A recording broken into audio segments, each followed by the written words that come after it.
آج انسانی اقدار کی بات کی جا رہی ہے.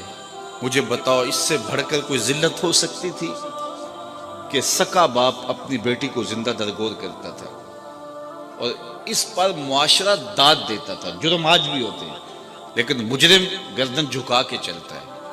لیکن وہ کیسا سفاکانہ زمانہ تھا کہ مجرم کو جرم پہ داد ملتی تھی، اور جب وہ اپنی بیٹی کو زندہ درگور کر کے آتا تو معاشرہ اسے تحسین کی نظروں سے دیکھتا.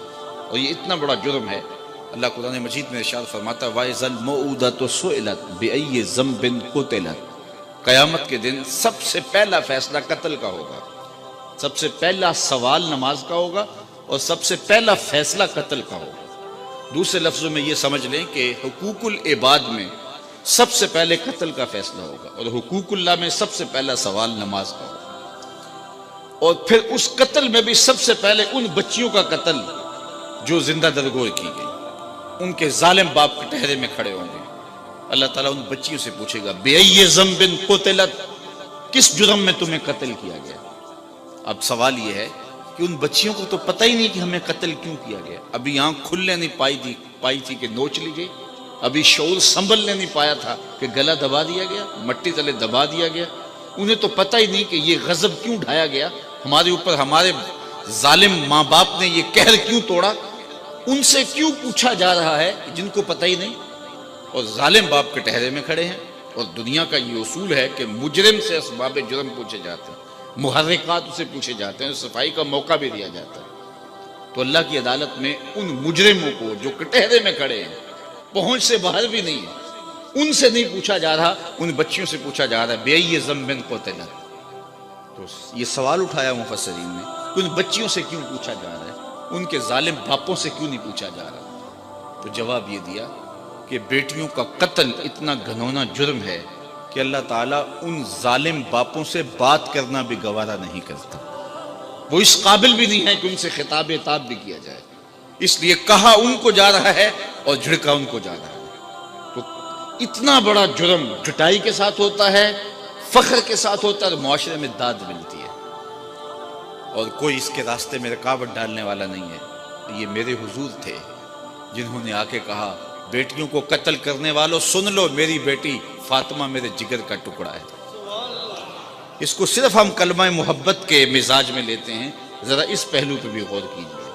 جب بیٹیوں کو زندہ درگور کر کے باپ فخر کرتا ہے، اس زمانے میں یہ کہنا کہ میری بیٹی میرے جگر کا ٹکڑا ہے، یہ کتنی بڑی بات تھی. اور فرمایا جو دو بہنیں اور دو بیٹیاں اللہ کی رضا کے لیے تربیت کر کے پروان چڑھا کے ان کا نکاح کر دے، کل قیامت کے دن وہ میرے ساتھ اس طرح ہوگا جس طرح میری یہ دو انگلیاں ہیں. ایک شخص کھڑا ہوا، حضور اگر کسی کی دو بیٹیاں نہ ہوں تو ایک ہی بیٹی ہو تو فرمایا اس کو بھی یہ اعزاز ملے گا. تو کہاں بیٹیاں زندہ درگور کی جا رہی ہیں اور کہا جس کی ایک بیٹی ہے وہ آرزو کر رہا ہے کاش کہ میری بھی دو بیٹیاں ہوتی. یہ تھی تبدیلی، یہ تھا حضور کا لایا ہوا دین. میں وہاں گجرانوالہ مارکیٹ میں گزر رہا تھا تو میں ایک بوڑھے شخص کو دیکھا کہ اس نے اپنی کمر پہ بوریاں لادی تھیں اور چل رہا تھا. میری شناسائی تھی تو میں نے روک کے پوچھا کہ آپ اس بڑھاپے میں کام چھوڑ کیوں نہیں دیتے؟ تو اس کی آنکھوں میں نمی آ گئی اور ایسے اس نے انگلی اٹھائی اور آج تک وہ اس کا انداز مجھے بھولتا نہیں ہے. اس نے کہا کہ جناب میری ایک بیٹی رہتی ہے جس کی میں نے ابھی شادی کرنی ہے. تو میں سوچنے لگا کہ یہ باپ تو زندہ درگور کرتا تھا اور آج یہ بڑھاپے کے باوجود اپنی کمر پہ بوریاں لاد رہا ہے کہ میں نے بیٹی کی شادی کر دی تھی. یہ بھائی تو قتل کر دیتا تھا کل میرا کوئی بہنوئی نہ کہلائے، اور آج وہ فیکٹری میں اوور ٹائم لگا رہا ہے، پردیس کاٹ رہا ہے، دکھ برداشت کر رہا ہے، میں بہنوں کے ہاتھ پیلے کرنے ہیں. تو ان کے سینے میں یہ پیار کس نے لکھ دیا؟ جواب ایک ہی آئے گا، میلاد والے نبی نے. اب کوئی شخص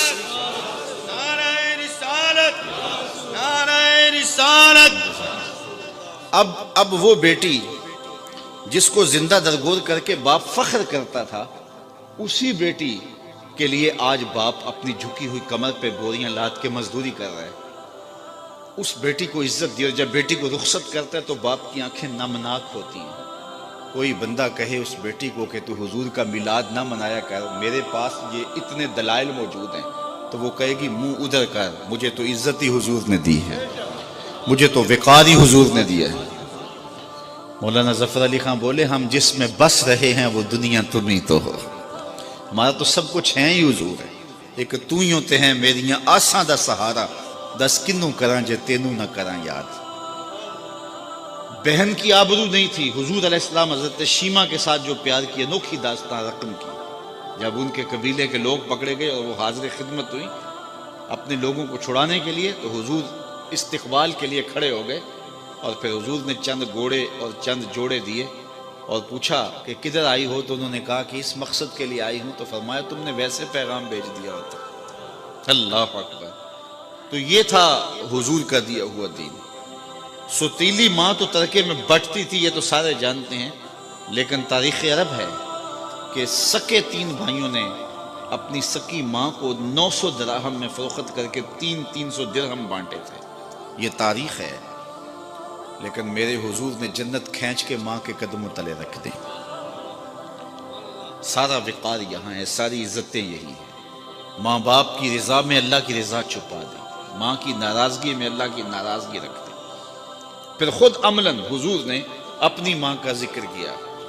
ایک دن حضور مسجد نبوی میں تشریف لائے، تا حد نظر صحابہ تھے، تو جو ہی حضور مصلی پہ آئے، عشاء کا وقت تھا، تو ادب سے کھڑے ہو گئے، بس آنکھیں نمناک ہو گئی، اور حضور علیہ السلام نے ایک ٹھنڈی آہ بھری اور روتے ہوئے کہا کاش آج میری ماں زندہ ہوتی۔ انسان نے دکھوں کا دور دیکھا ہو، بعد میں خوشحالیاں مل جائیں تو انسان آرزو کرتا ہے کہ میں نے دکھوں کا دور دیکھا اور میرے ماں باپ نے وہ زمانہ دیکھا، آج اگر میرے ماں باپ زندہ ہوتے تو میرے آنگن میں بہاریں بھی دیکھتے، تو وہ آرزو کرتا ہے، وہ تمنا کرتا ہے۔ تو حضور جب پیدا ہوئے تھے تو باپ کا سایہ سر پہ نہیں تھا، 6 سال کی عمر تھی، ابوا کی ریت کے ٹیلے تھے۔ سید آمنہ کو سخت بخار ہو گیا، ام ایمن کو بلا کے کہا میرے اس بیٹے کو بحفاظت امیر قریش عبد المطلب تک پہنچا دینا، مجھے لگتا ہے میرا بخار جان لیوا ثابت ہوگا۔ پھر حضور سے کچھ باتیں کرنا چاہی، لیکن ضبط کے بندھن ٹوٹ گئے، حضرت آمنہ کوئی باتیں نہ کر سکی۔ جو چند باتیں کی ابن حشام نے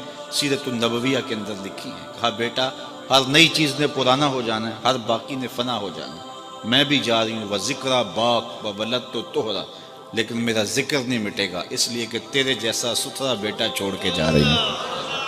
جن ماؤں کے بیٹے اتنے اچھے ہوں ان ماؤں کا ذکر نہیں مٹا کرتا۔ یہ آخری لفظ تھے سیدہ آمنہ کے کہ وصال ہو گیا۔ حضور ماں سے لپٹ گئے، امی آپ آگے بولتی نہیں، لیکن خاموش ہو گیا تھا چمن بولتا۔ پھر ماں کی وہیں تدفین کی اور پتھر کے چھوٹے چھوٹے ٹکڑے قبر پہ رکھے۔ تجھے کن پھولوں میں ہم کفن دیں، تو جدا ہی ایسے موسموں میں ہوا جب درختوں کے ہاتھ پھولوں سے خالی تھے۔ آج مدینے میں حضور کی ماں کا انتقال ہوتا، فرشتے جنت سے پھول لے کے آتے، کتنے صحابہ جنازے میں ہوتے، لیکن 6 سال کی عمر، خیر حضور مکے چلے گئے، پھر وقت گزرے، لیل و نہار کروٹیں بدلتے رہے، پھر طائف کے بازار بھی آئے، مکی کی گلیاں بھی آئیں، پھر آج حضور مدینے ہجرت کر کے آئے ہیں تو ادب کی آیتیں اتر گئی ہیں، خبردار میرے نبی کی آواز سے آواز بھی اونچی نہ ہونے پائے۔ میرے نبی سے بات کرنی ہے تو پہلے گھر جاؤ، صدقہ لو، پھر فقیر ڈھونڈو، پھر خیرات کرو، پھر میرے نبی کی چوکھٹ پہ آؤ، تمہیں پتہ چلے کتنی اونچی بارگاہ میں آ رہے ہیں۔ حضور تشریف لائے، صحابہ ادب سے کھڑے ہو گئے، نظر پلٹ کے ابوا میں چلی گئی، کہا لو ادرکت والدی او احدہما، کاش آج میرے ماں باپ زندہ ہوتے یا کم از کم میری ماں زندہ ہوتی، وانا اصلی صلاۃ العشاء، اور میں لوگوں کو نماز عشاء پڑھا رہا ہوتا، واقرأ فیہا بفاتحۃ الکتاب، اور اس میں سورہ فاتحہ کی تلاوت چل رہی ہوتی، پھر میری ماں کو میرے ساتھ کوئی کام یاد آ جاتا، دروازے پر آتی، چلمن سرکاتی اور میٹھے اور مد بھرے لہجے میں مجھے بیٹا کہہ کے آواز دیتی۔ فرمائے لوگوں میں نماز چھوڑ کے پہلے ماں کی بات سن لیتا۔ کہاں ماں بکتی ہے، کہاں ماں کے قدموں تلے جنت بچھا دی۔ آج بیوی کے حقوق کی بات ہوتی ہے اور دنیا کہتی ہے کہ ہم نے خواتین کو حقوق دیے، میں کہتا ہوں کائنات میں اس کی کوئی دوسری مثال لا کے دکھاؤ۔ جب حضرت خدیجۃ الکبریٰ کا آخری وقت آیا، انہوں نے حضرت سیدہ فاطمہ سے کہا جاؤ اپنے باپ سے چادر رحمت مانگ کے لاؤ۔ وہ حاضر خدمت ہوئیں تو حضور نے فرمایا کہ فاطمہ اپنی ماں سے پوچھو چادر کیا کرنی ہے، تو وہ پوچھنے آئی تو حضور بھی پیچھے آ گئے۔ تو سیدہ خدیجہ رضی اللہ تعالیٰ عنہ نے کہا حضور میرے بدن پر بخار کی جو حالت ہے، مجھے لگتا ہے یہ بخار جان لیوا ثابت ہوگا، میں نے چادر اس لیے منگوائی ہے کہ اس چادر سے مجھے کفن دیا جائے۔ اندھیروں میں بیٹھ کے عقیدے نہ بنایا کرو، عقیدے وہی رکھا کرو جو نبی کے گھر والوں کے۔ سیدہ آمنہ کا عقیدہ یہ ہے کہ حضور کے بدن سے چھوئی ہوئی چادر کفن کے لیے مل جائے تو بخشش کی ضمانت ہے۔ تو کہا حضور میں چادر اس لیے مانگی، حضرت خدیجہ نے کہا اس لیے کہ اس چادر سے مجھے کفن دیا جائے۔ خیر حضور علیہ السلام کی آنکھوں میں آنسو آ گئے، اور حضور نے جو جملے کہے، کائنات کی تاریخ میں ایسے جملے نہیں ملیں گے آپ۔ فرمایا خدیجہ تو نے چادر مانگی ہے، لو اردت جلدی لا آتیتک، اگر تو میری جلد بھی مانگتی وہ بھی اتار کے دے دیتا۔ کوئی لاؤ تو صحیح ایسی مثال۔ ام المومنین سیدہ عائشہ رضی اللہ تعالیٰ عنہ فرماتی ہیں میں حضور گھر تشریف لائے اور میں آب خورے میں پانی لے رہی تھی، حضور نے مجھے کہا عائشہ تھوڑا سا پانی میرے لیے بھی چھوڑنا۔ میں نے چھوڑ دیا تو حضور نے میرے ہاتھ سے پیالہ لیا، پھر پینے سے پہلے رک گئے اور مجھ سے مخاطبہ کرتے ہوئے فرمایا عائشہ ذرا بتانا تم نے ہونٹ کہاں لگائے تھے، مجھے بتاؤ اگر شوہر کا رویہ بیوی کے ساتھ یہ ہوگا تو گھر جنت کا ٹکڑا نہیں بن جائے گا؟ تو کوئی لاؤ تو صحیح ایسی مثال۔ کسی زمانے میں ایک غیر مسلم نے اسلام قبول کیا تو اسے پوچھا گیا کہ اسلام کی کس قدر نے تجھے متاثر کیا؟ تو وہ بولا کہ سیرت کا صرف ایک واقعہ میری ہدایت کا سبب بن گیا۔ کیا ہوا؟ کہا مجلس رسول صلی اللہ علیہ وسلم لگی تھی، لوگوں کا ہجوم تھا، ایک شخص نے عرض کی حضور میرے لیے دعا کر دیجئے، میرا بچہ کئی دنوں سے گم ہے، مل نہیں رہا، مل جائے۔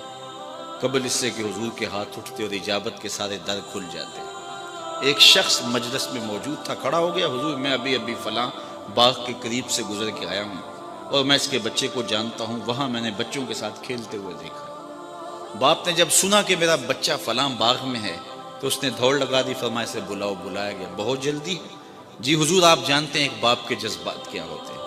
کہا اچھی طرح آگاہ ہوں، لیکن تمہیں بلایا ہے تو بلانے کا بھی ایک مقصد تھا۔ جی حضور ارشاد فرمائیے۔ فرمایا جب باغ جاؤ بچوں کے ساتھ اپنے بچے کو کھیلتا ہوا دیکھ لو تو بیٹا بیٹا کہہ کے آوازیں نہ دینے لگ جانا، جو نام رکھا ہے اس نام سے پکار دو۔ عرض کی حضور میرا بیٹا ہے، اگر میں بیٹا کہہ کے پکاروں گا تو حرج بھی کیا ہے؟ فرمایا تم کئی دنوں سے بچھڑے ہو، تمہارے لہجے میں بلا کا رس ہوگا اور تم نہیں جانتے، ہو سکتا ہے کھیلنے والوں میں کوئی یتیم بھی کھیل رہا ہو، اور جب تم اپنے بیٹے کو بیٹا کہہ کے پکارو گے، اتنا میٹھا لہجہ ہوگا تو اس کے دل پہ چوٹ لگے گی، کاش آج میرا باپ ہوتا تو مجھے بھی بیٹا کہہ کے پکارو۔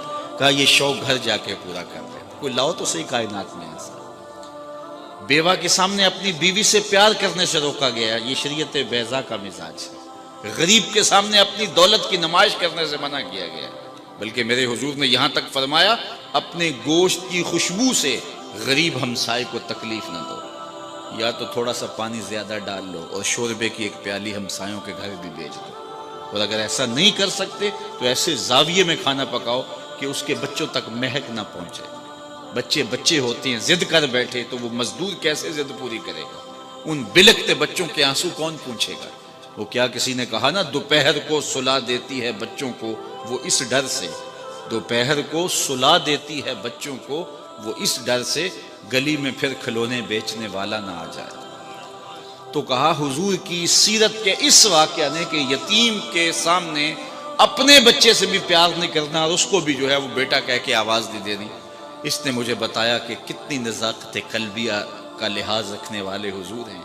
رب بھی قرآن میں کہتا ہے عزیز علیہ ما عنتم، تمہارا مشقت میں پڑنا نبی پہ گراں گزرتا ہے۔ اتنے لطیف جذبات کے مالک ہیں۔ کوئی لاؤ تو صحیح۔ لو تدخلوا شوکۃ فی رجل احدکم لوجدت علمھا، اے امتی تیرے پاؤں میں کانٹا چبھے تو تکلیف مجھے ہوتی ہے، مبتلائے درد ہو کوئی عضو روتی ہے آنکھ، کس قدر ہم درد سارے جسم کی ہوتی ہے آنکھ۔ ایک خاتون تھی جس کا توازن عقلی ٹھیک نہیں تھا۔ ایک دن حضور ممبر پہ تشریف فرما تھے، وہ دروازے پہ آئی اور حضور کو اشارہ کیا کہ میری بات سنو۔ حضور اٹھ کے دروازے پہ چلے گئے۔ مجھے معاف کرنا، یہ جو پیری مریدی کا ہمارے ہاں کلچر ہے یہ نبوی مزاج سے ٹکراتا ہے۔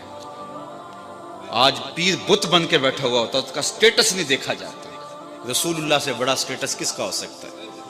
اس بڑھیا کی بات سننے کے لیے حضور تشریف لے جاتے ہیں۔ اس نے کہا میں آپ سے کوئی باتیں کرنی ہے؟ کہا جی بالکل کرے۔ فرمایا کیجئے جو کہنا کہو۔ اس نے کہا یہاں نہیں۔ کہاں؟ کہا کہ آپ باہر کھلی جگہ پہ تشریف لے جائیں، میں وہاں آپ سے کوئی باتیں کریں۔ حضور وہاں چلے گئے۔ کڑکتی دھوپ، عرب کا موسم، اور اس عورت کا توازن عقلی بھی ٹھیک نہیں ہے، پھر باتیں سننے کے لیے جس کو حضور مل جائیں۔ وہ کیا کسی نے کہا نا، اسی شوق میں کی ہیں تجھ سے ہزار باتیں، اسی شوق میں کی ہیں تجھ سے ہزار باتیں، تیرا حسن تیرے حسن بیاں تک دیکھوں۔ تو اس نے لمبی باتیں کی، جب تھک ہار کے خود جانے لگی تو صحابہ کہتے ہیں ہمیں غصہ تو بڑا آ رہا تھا اس عورت پہ، لیکن کہہ کچھ نہیں سکتے تھے، حضور خود دھیان سے سن رہے تھے۔ جب تھک کے جانے لگی تو ہم نے عرض کی حضور اس عورت کا توازن عقلی ٹھیک نہیں ہے، لوگ اس کو دیکھ کے راستہ بدل لیتے ہیں، جس کے پاس کھڑی ہو جاتی ہے پھر جان نہیں چھوڑتی۔ آپ کا وقت قیمتی، بدن نازک، اور کار نبوت کی اہم ذمہ داریاں، آپ ایسی ویسی عورتوں کی باتیں نہ سنا کریں۔ تو حضور نے فرمایا عمر، پورے مدینے میں اس بیچاری کی کوئی نہیں سنتا، میں بھی نہ سنوں۔ ایک تو ہی ہوتے ہیں میری آساں دا سہارا، دس کنوں کراں جے تینوں نہ کراں یاد۔ تو کیا میں اس آقا کا میلاد نہ مناؤں؟ یار ساری زندگی میلاد میں گزار دوں، حق کے شکر پھر بھی ادا نہیں۔ سویر کو بھی میلاد، شام کو بھی میلاد، دن کو بھی میلاد، رات کو بھی میلاد، ساری زندگی اس آقا کے نام لگا دوں، حق کے شکر پھر بھی ادا نہیں۔ ہم اپنے میلاد کو چند دنوں تک محدود نہ کریں، پوری زندگی پر پھیلا لیں حضور کے میلاد۔